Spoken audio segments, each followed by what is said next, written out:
screen as John Rambo in Rambo III. Shot across 3 continents with a crew of 300 and a cast of thousands, Rambo III stands as one of the largest-scale productions of the year.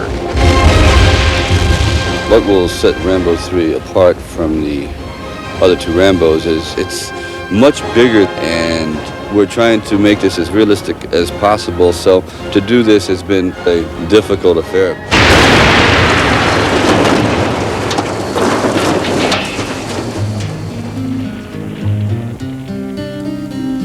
The story of John Rambo began 6 years ago with First Blood. Stallone starred as the Vietnam veteran who turned to his mentor, Colonel Troutman, when he had trouble with a world that wouldn't accept him. They drew first blood, not me. Let me come in and get you the hell out of there. They drew first blood.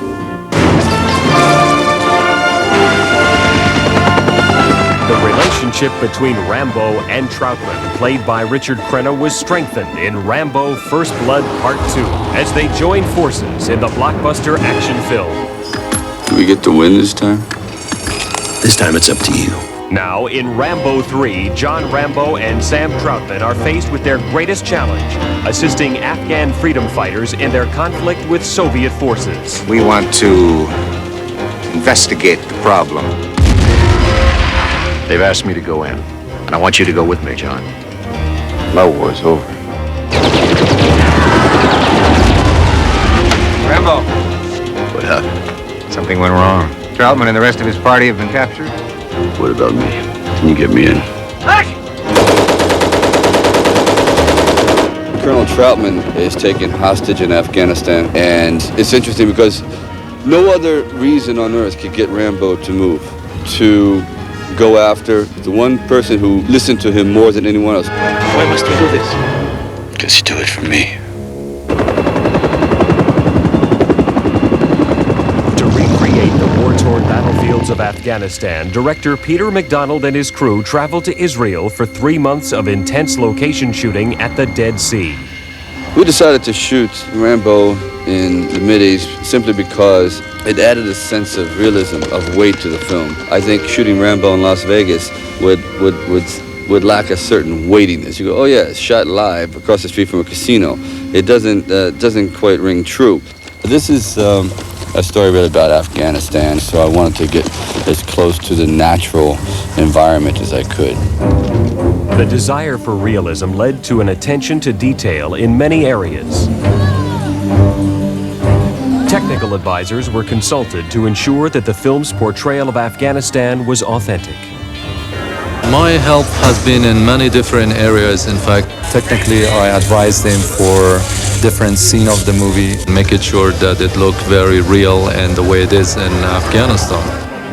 Production designers traveled to the Afghan border to purchase authentic costumes and props for the film. For me, looking on these things and looking at the people, you feel like you're in one of the market in Afghanistan. Okay, so we're going to start with them all up here then. Careful preparation was also involved in the stunt sequences. Just about to crush me, I roll out of the way. With action in every scene, Peter MacDonald brought in veteran stunt coordinator Vic Armstrong to oversee the detailed planning. And on this particular film, you've got the whole variation of stunts that you normally do on 5 different pictures. You do them all on one picture. We have horse work, we have aerial work with helicopters, we have a lot of explosions, which is all very dangerous. As much action as we've had in the other films, this film has even more action. It's broader in scope, and now it becomes a much broader canvas.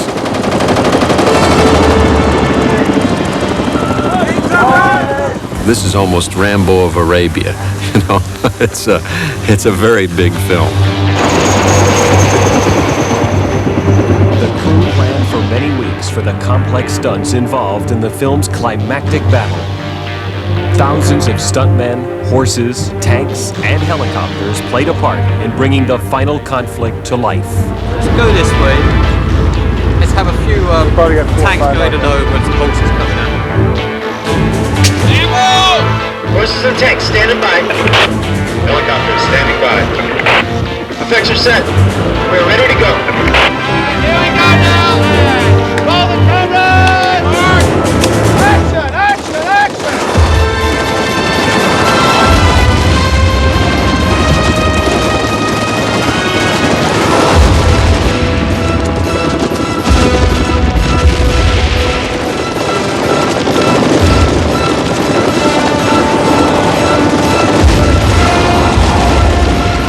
I'd like the people to walk out of this film being entertained, and if you can make a statement and also entertain, that's the most important thing for me.